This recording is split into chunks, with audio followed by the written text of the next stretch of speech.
It's a real pleasure to be here in the office of Gate City Capital, joined by portfolio manager and founder Mike Melby. It's great to have you here, and thank you for inviting us to your office. Well, thanks very much for having me. It's a pleasure, and I'm looking forward to it. We respect your domain expertise, finding undiscovered opportunities in the small cap landscape. Before we talk about small caps, we'd love to showcase your background and journey to launching your firm. Tell us more about your background, please. Sure, happy to. And I guess it's always been my hope and dream to one day be the portfolio manager and founder of a smaller microcap value focused firm. And my journey started, I guess, as an undergrad at the University of Notre Dame. Was a finance major there, and there really gained an interest in finance and investing. Out of school, I went to Deutsche Bank, worked in their debt capital markets group. I think at Deutsche Bank gained an appreciation on the debt side of the balance sheet of how things can go wrong, and the dangers of having too much debt, and some of the dangers of being overly levered. And so that's kind of influenced my investment philosophy going forward. After Deutsche Bank, I went to the Notre Dame investment office. I knew the chief investment officer well, Scott Malpass, through my time at Notre Dame, and had a position on their team working in natural resources, fixed income, and risk management. And it was an interesting time. I was there from 2007 to 2009. And during the, I guess, depth of the financial crisis, and working on the risk management team, certainly a number of risks were identified. But I think my time at Notre Dame, aside from being able to work for my alma mater, was an important part in my career, both further understanding from an investment standpoint how important liquidity is, and again, the potential pitfalls of leverage, and also being able to work with some of the best and brightest investment managers around, and tried to gain an understanding of their process and how they gained an edge over their competitors, and what really made them, in our view, some of the best investment managers in the world. I left Notre Dame and to pursue my MBA at the University of Chicago. Was there from 2009 through 2011.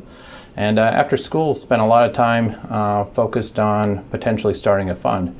Actually put together the fund structure, invested my own capital in Gate City Capital Management, and but ultimately decided to take a research analyst position with Crystal Rock Capital.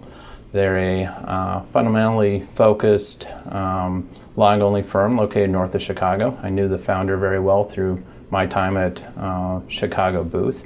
He helped run the student-managed investment fund, which I was a portfolio manager of, and spent 2011 through 2014 at Crystal Rock. Left there in 2014 to found and launch Gate City Capital to outside investors.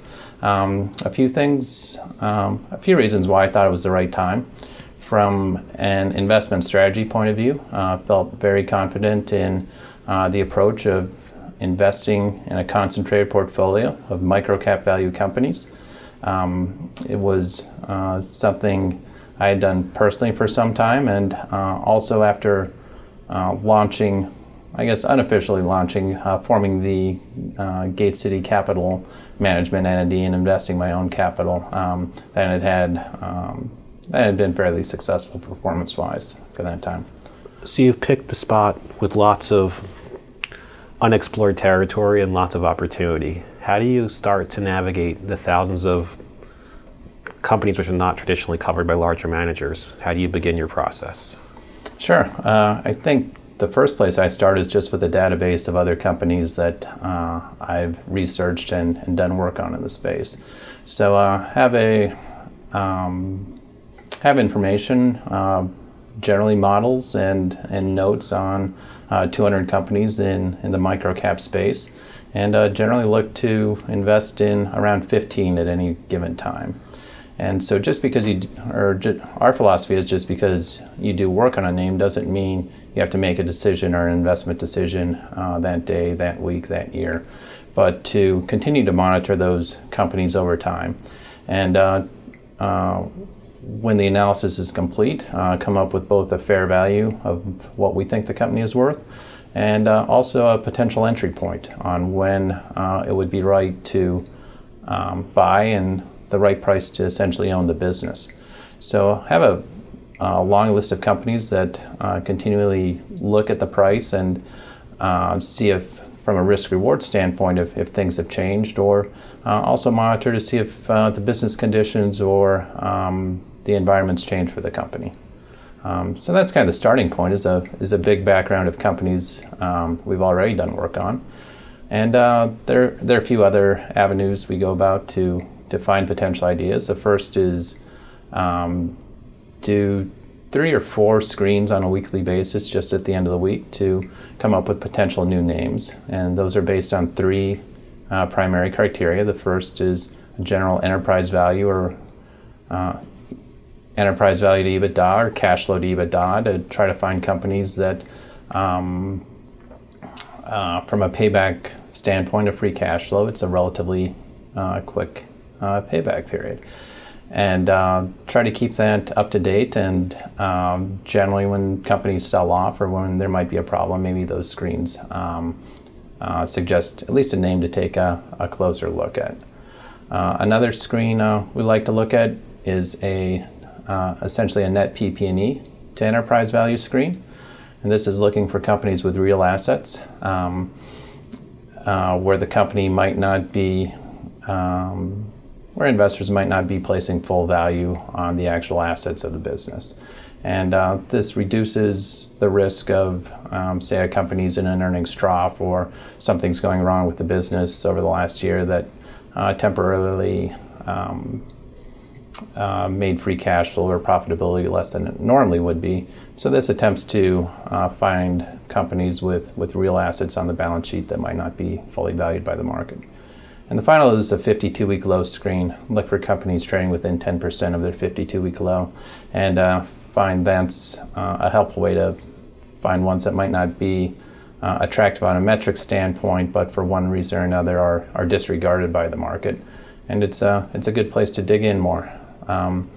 So that's certainly nothing necessarily comes out of that, but there are idea generations and a list of names to look into more.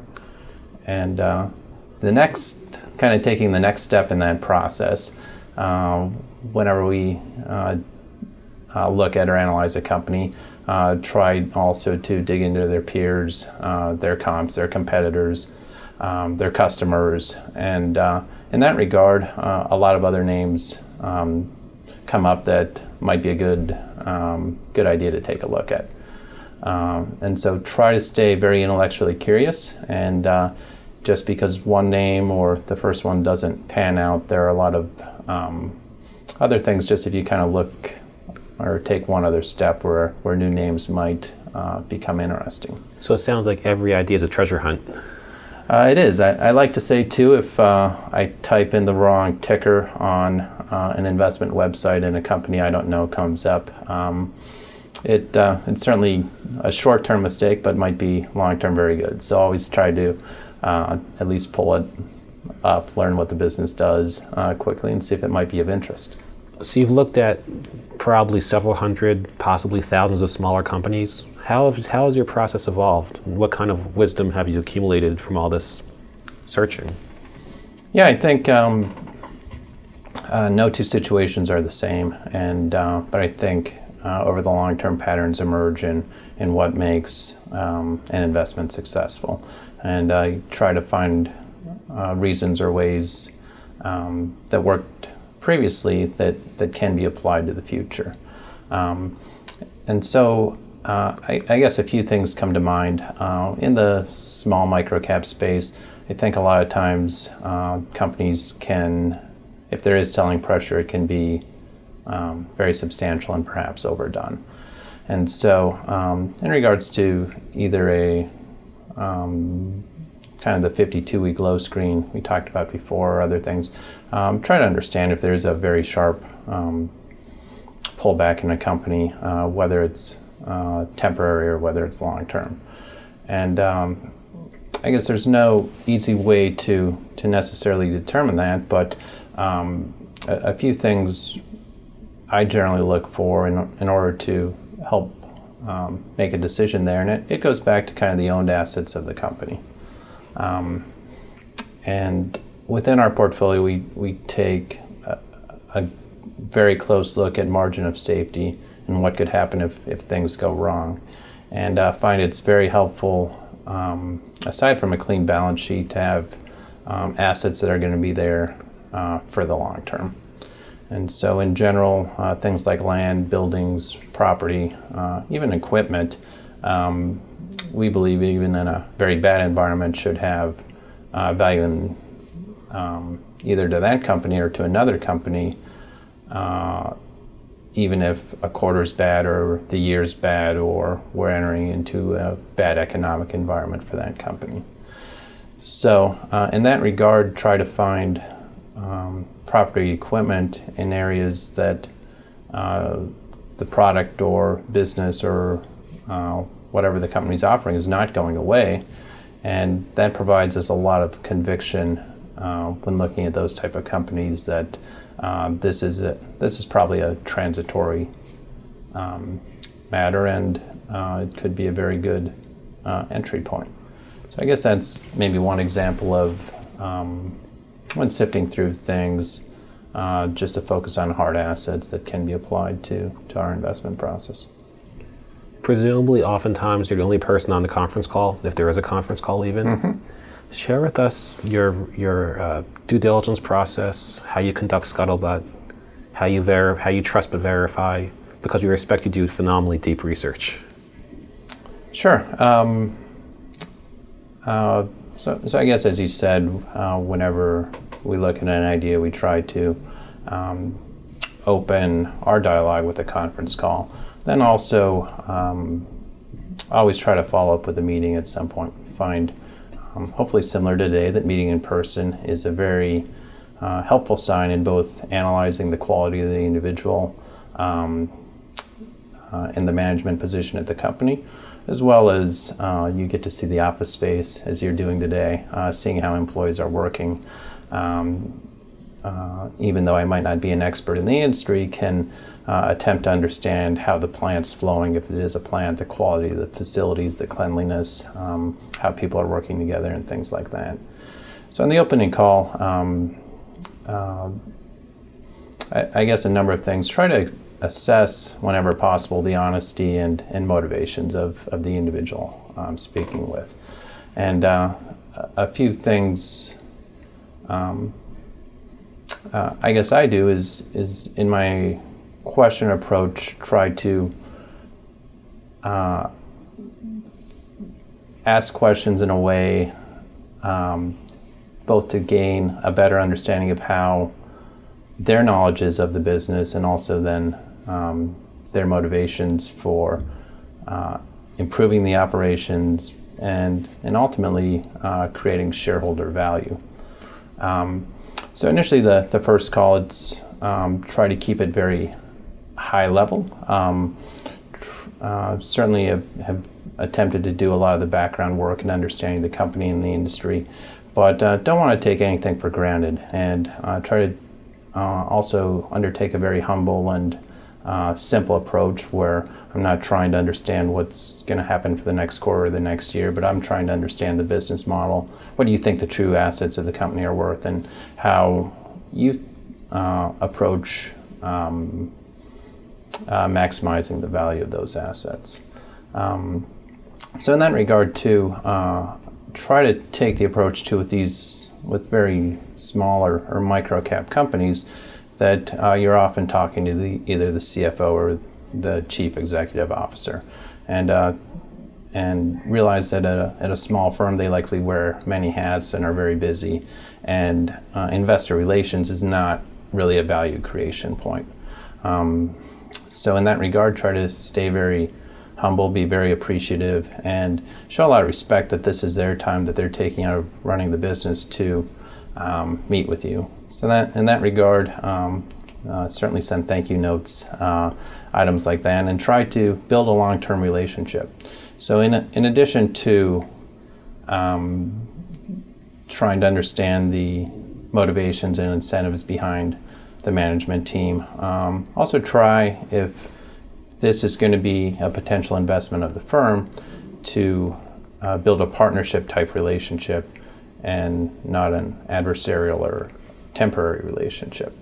I think also you very much invest your own personal time and your own personal energy in building a relationship. You've flown to New Mexico for a previous investment. Mm-hmm. You've traveled to see large shareholders in other companies you've been involved with.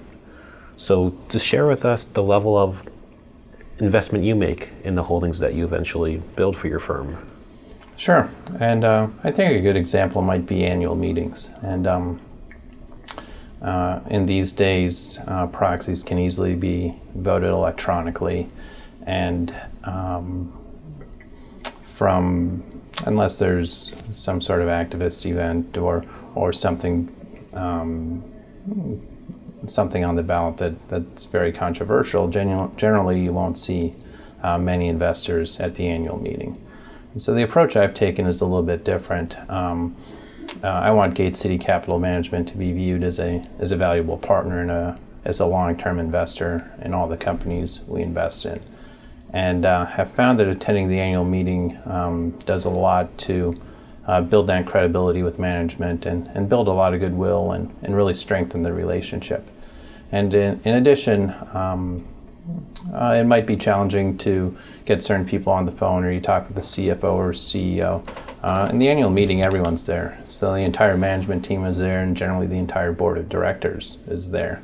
And even though the annual meeting typically lasts 10 or 15 minutes, it's going through the voting and any new business. Once in a while there's a presentation, but in general it wraps up pretty quickly. And at that time, I found it to be very helpful then to personally introduce myself to management that I might not have known before, board members that I might not have met. And if it is difficult, it can be sometimes to get and speak with management. Meeting them in person at the annual meeting generally sets the table well for future calls, future interactions, future tours or visits. And I found that to be extremely helpful in building the relationship. And to your point, in kind of doing the groundwork or trying to be from an investor standpoint, taking the time to understand the company, I found that to be very helpful in both understanding the company better and building long-term partnerships and relationships with management and the board of directors.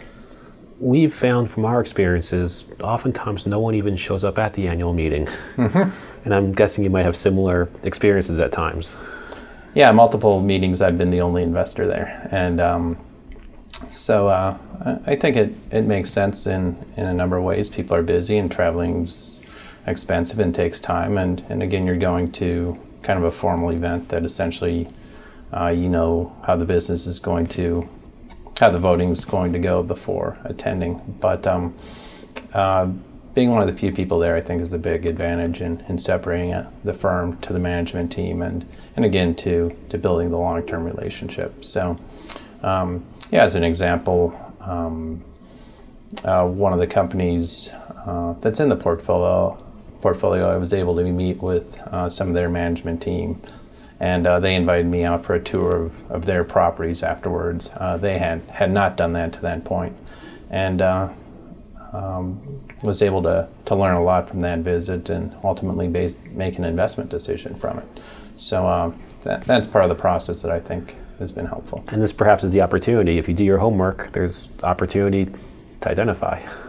Yeah, and it's, I guess part of, there's certainly a lot of background work to do before that, and that we try to do.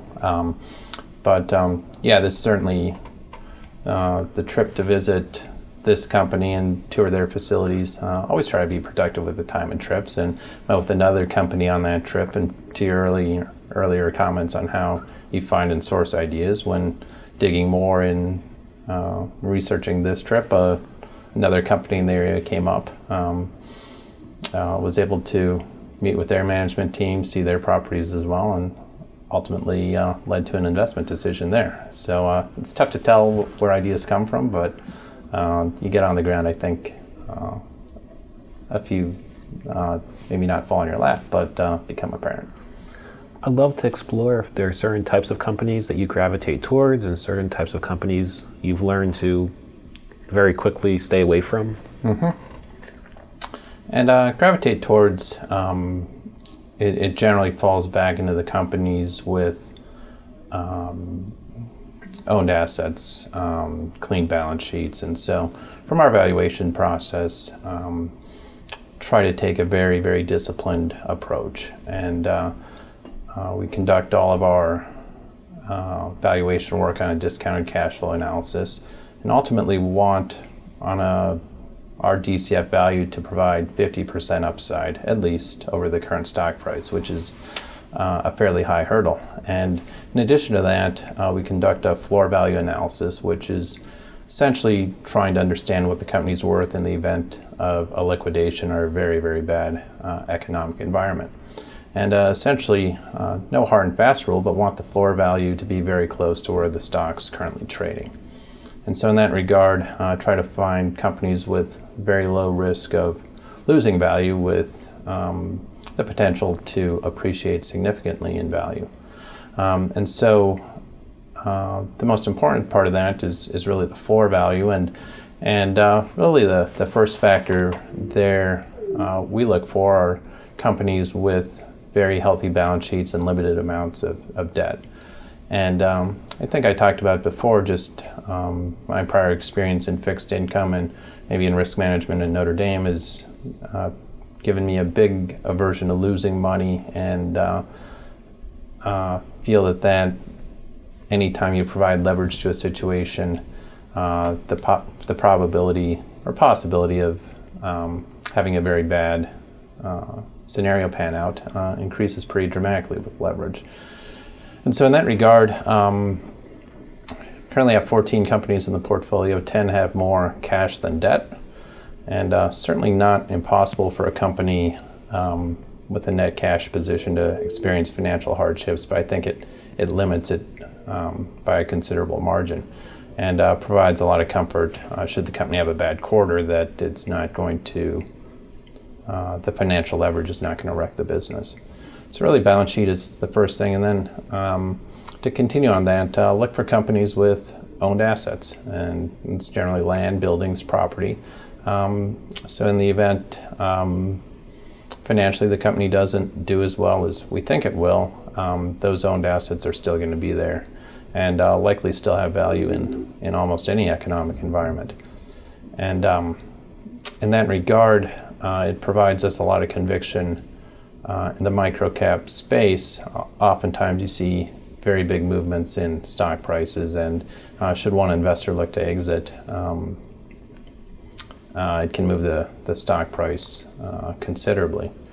And so having that floor value, having conviction what we consider the floor value and what the company is ultimately worth in a very bad environment, when the stock price trades below that,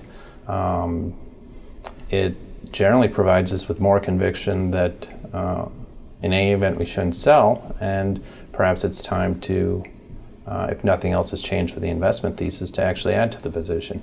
And in that regard, try to be contrarian to some extent, and look to be providers of liquidity and buyers when others are selling. And going back to the visits, that's visiting a company or plant and seeing their facilities. It's helpful to think about what the upside of the company could be. But having been on the ground and taken pictures or understanding what the real assets are, when something does go wrong or when the share price might go down, that conviction's there, then additional work has already been done. From a conviction standpoint, really helps out. So going back to your original question, really look for companies from a margin of safety standpoint that have assets that should have value in any environment. I'd love to explore if you're trying to avoid the opposite, where you're trying to avoid companies with debt, avoid companies that have no asset coverage, or are you trying to avoid other specific nuances which are not simply the opposite of what you're trying to find? Yeah. So on the debt side, generally try to avoid, but when we don't avoid companies with leverage, it's because we think the debt can be paid off. And so the company is going to generate cash flows.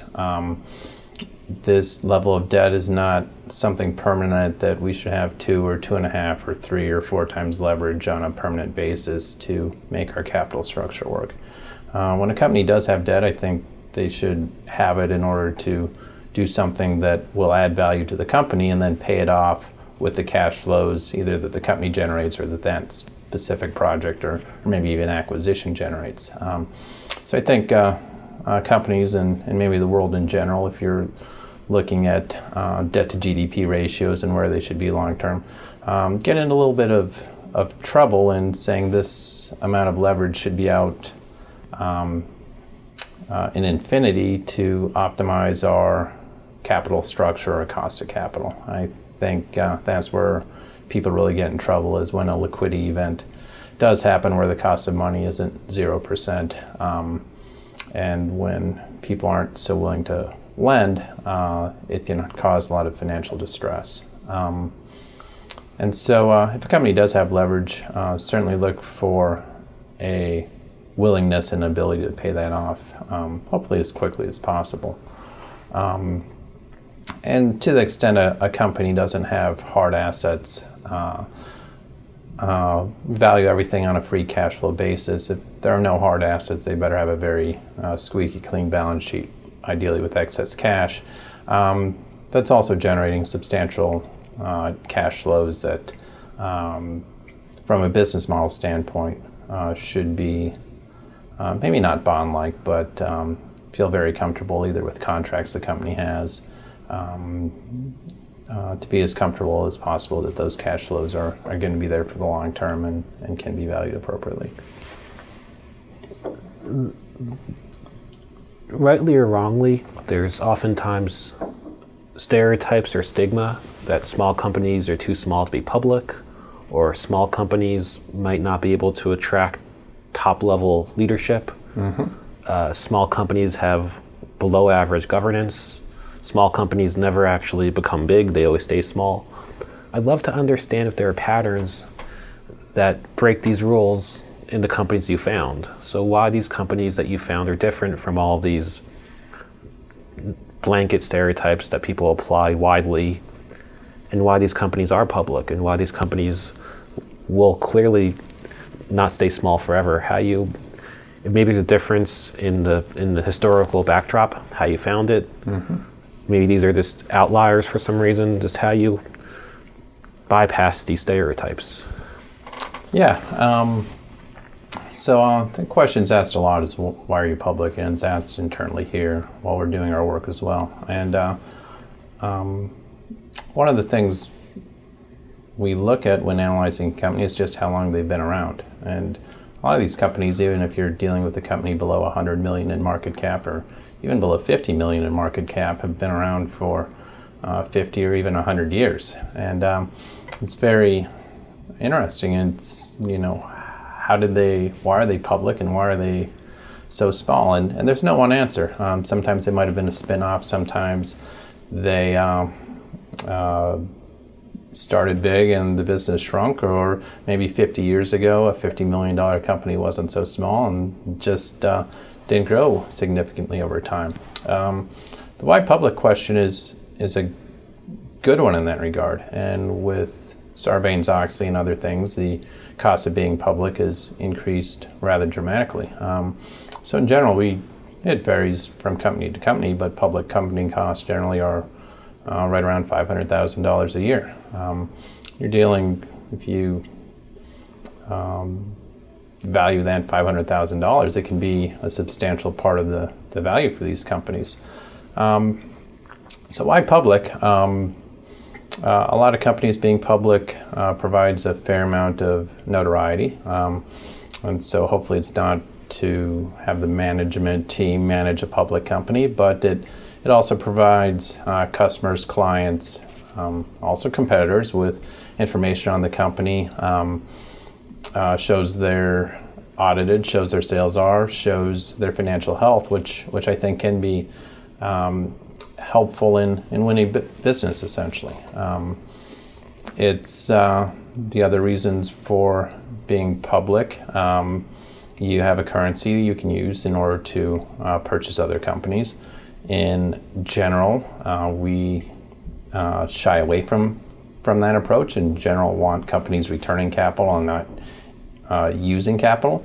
But that's there for these companies as well if an attractive acquisition comes across. And from an incentivizing employee standpoint, can be extremely important. So it might cover a couple of bases, but a lot of times the management teams in these companies have a large percent of the holdings. And it's a helpful barometer to evaluate how management's doing. It can also be a very helpful motivating tool for other employees outside the management team in order both to own a portion of the company and also have some liquidity in that name if in future periods they move on or want to do something else. So from an incentive standpoint, I think it can be very helpful. It is a question we ask a lot of the companies where that might be smaller in nature. Does it make sense to continue being public? And how much more profitable could you be if you weren't? And so certainly don't make any investment decisions based on the idea that this company is a takeover target or what the valuation could be in the event of an acquisition. But I do keep that in mind, that trying to understand just the value creation that could come about from taking the company private, and kind of think through that aspect of it when speaking with management about the extra work they have to do, both from a compliance standpoint and seeing that they're talking to me at that time from a saving time standpoint as well. And every case is different, presumably. Yeah, it is. So maybe to transition to your question on management teams and finding good ones, certainly the spectrum varies dramatically in the microcap space on the talent of the management team. I think in general, as you pointed out, management talent, from an incentive standpoint, people like bigger paychecks and like managing larger companies, and people with substantial talent tend to migrate up and work for larger companies where they can be compensated more or have more power or take on more responsibility. What I found from kind of a management standpoint is to look again at the incentive structure and try to find management teams that own a good portion of the company's stock outstanding. And that can be, maybe it's a family business and it's been passed down, and there's certainly nepotism type problems there that can arise, but in general, in those situations too, people have been with the company their whole life and are very motivated. They're a pillar of the community. The employees, they know them. They've known them their whole lives. They're might be family or might be people they're very close to. And from that standpoint, from an incentive standpoint, it can be very motivating, I think, to people to have something they've worked for a long time. They have a lot of motivation to see that be successful, not just for themselves, but for others as well. So I think that's kind of one thing we look for in management teams is it's just on the incentive side, are they motivated to do a good job, to grow the company, and to make good decisions. Some managers we talk to describe capital flows as part of their thought process. They look for being added to the Russell, being removed from the Russell, having sell-side coverage get turned on, having investor days happen. Does this play into your mentality and your thought process? How do you respond or react to these money flow, capital flow things? Yeah, it really doesn't. And so there's no requirement that a company be in an index or have sell-side coverage or anything else in order to be part of the portfolio. From a valuation standpoint, we ultimately think the value of a company is the discounted cash flows it can generate. And being included in an index or having coverage or doing analyst days or what have you generally don't change that. And so from doing the research as well, the microcap space is generally undercovered.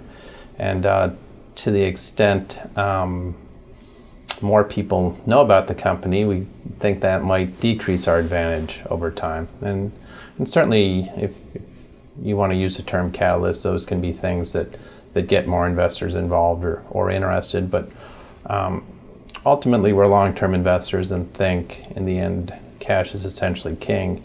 And these events, while they may speed up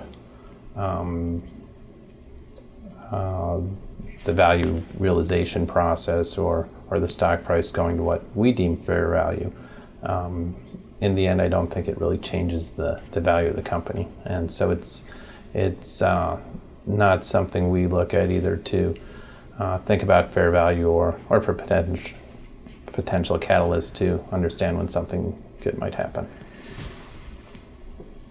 I'd love to gather your thoughts on when you describe that there's meaningful public listing costs and there's possibly an upside from a buyout. There also might be a possibility of a go private scenario. Mm-hmm. How do you think through the go private dynamics when you look at smaller companies? Yeah, maybe you could. Yeah, so I guess as I'm hearing you speak, mm-hmm. It sounds as if you're finding high quality companies which are meaningfully discounted to cash flow valuation, mm-hmm. which are very legitimate, clearly well entrenched businesses, discount to private ownership with friction costs being public. My first reaction would be, if I were the CEO, I'd take the company private myself. Yeah. Because it almost would sound as if the time to take it private might be the same time you're getting involved as an investor. Mm-hmm. You found the right moment. So how do you think through this paradigm, or think through this risk factor? Yeah. Or maybe it just doesn't happen. It's priced in and happens very rarely. It's not. I'm exaggerating how often this might actually play out. Yeah, no, I think it's a good point, and I'm trying to think back in some examples or where this might have been the case.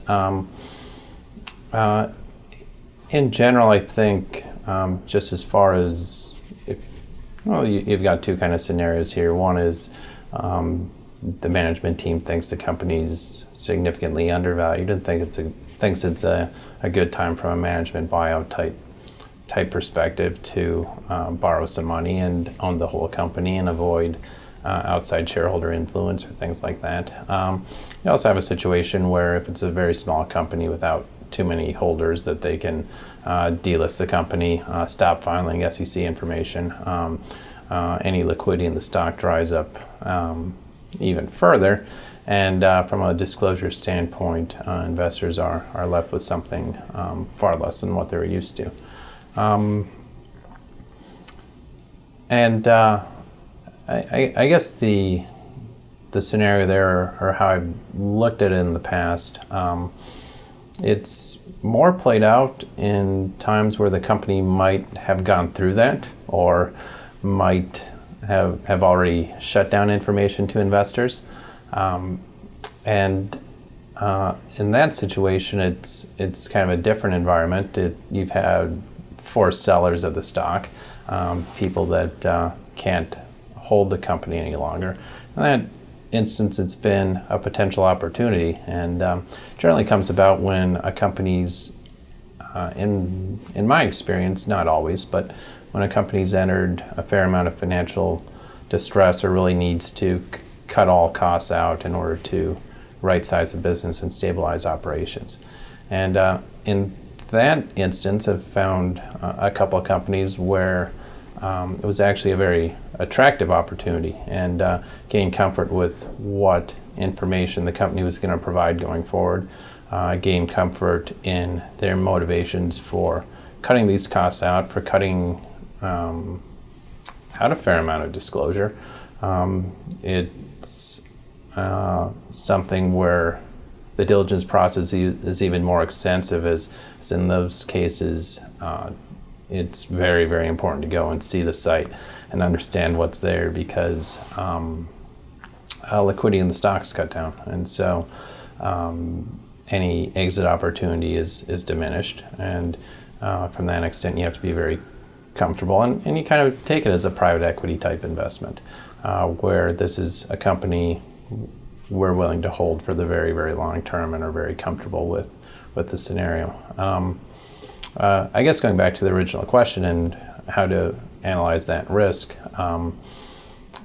it is discouraging, I guess, going back to the earlier comments, is if you're valuing something on a free cash flow basis. I guess in this instance, the discount rate would kick up considerably because not as many people can invest. In the end,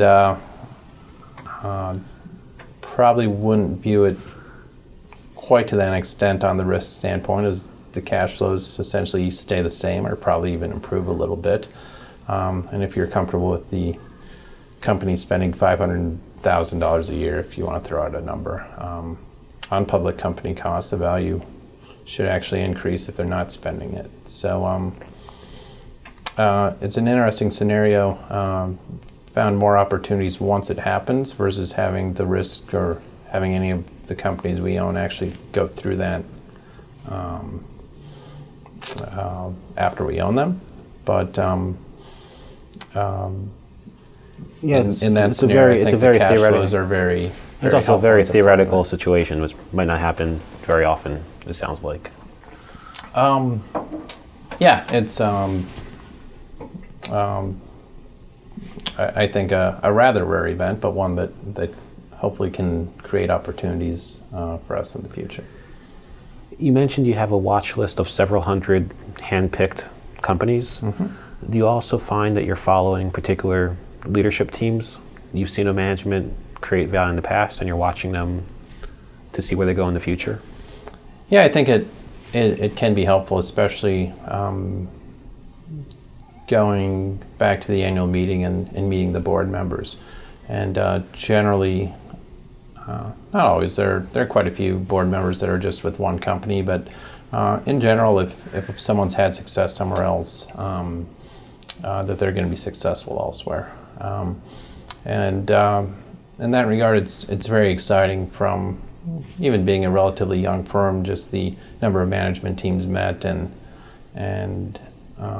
people we've talked to in person, developing that network and hopefully a good reputation for Gate City Capital Management, not only in the investment community, but among management teams, where should someone rotate or go somewhere else, that both understanding how they were at the prior company and potentially becoming interested in where they end up in the future is exciting, I think, in days and years to come. I think I know the answer, but I'd like to ask the question anyway. Mm-hmm. Oftentimes, people wonder how a smaller fund manager could actually speak to a CEO. If you're not Goldman Sachs, how do people take you seriously? I'm imagining this has not been an issue at times for you. You've had no problem because you're the only person calling the CFO. Can you tell us more about the ease or difficulty getting in contact with a company that's been off the radar? Yeah, it's asked that question a lot, and sometimes it's challenging, and sometimes it's very easy. I think a lot of these companies where either they own a fair amount of the stock or the underlying company, and situations where they've been with the company for a long time, they're actually very excited to tell the story, and the company is something they're very proud of and have worked with for a long time, and especially people that don't receive a lot of interest, then having someone reach out can be very refreshing, and people tend to be very, very willing to talk. And the process I go through is relatively simple. Try to do all the groundwork up front, have the company modeled out, having read through all the financial filings, should the company have any conference calls or presentations, go through that and really go into the first conversation having a good understanding of the company. And love it when a manager says it's, even if they've talked to other people, it's great to talk to someone who's done their homework and ask the right questions. And in addition to that, try to be very respectful. And going back to what I said earlier, this investor relations, you can argue it's value creating for a company, but in general it's not improving profitability or helping the bottom line, and it's actually taking time away from that. So try to be very respectful, and always end the call with, if I'm in your area, would it be okay to stop by? I love to meet people in person, and would appreciate the chance to introduce myself if I'm in the area. And generally people like meeting other people in person, and that extends the opportunity to continue the relationship and continue the dialogue. And there are situations where after a number of calls or emails that it's those calls aren't returned. And so that's where a little creativity and a little persistence I found to be very successful. Maybe one example, a company in Minnesota I was researching. They have a casino operation and racetrack there, and I had a lot of trouble reaching out and getting in contact, and was flying. I'm originally from Montana. Was flying back home and connecting through Minneapolis to go back home for a wedding, and had a little bit of a layover and thought I could make it a longer layover. So I reached out and said, I'm going to be at your facility today. Is there anything I should look at or think about, or anything special that I should note while I'm there? And actually getting there, then I got a very quick email from the CFO, which led to a meeting with him and the CEO, and I think started a very healthy and productive relationship between our firms. And so in that regard,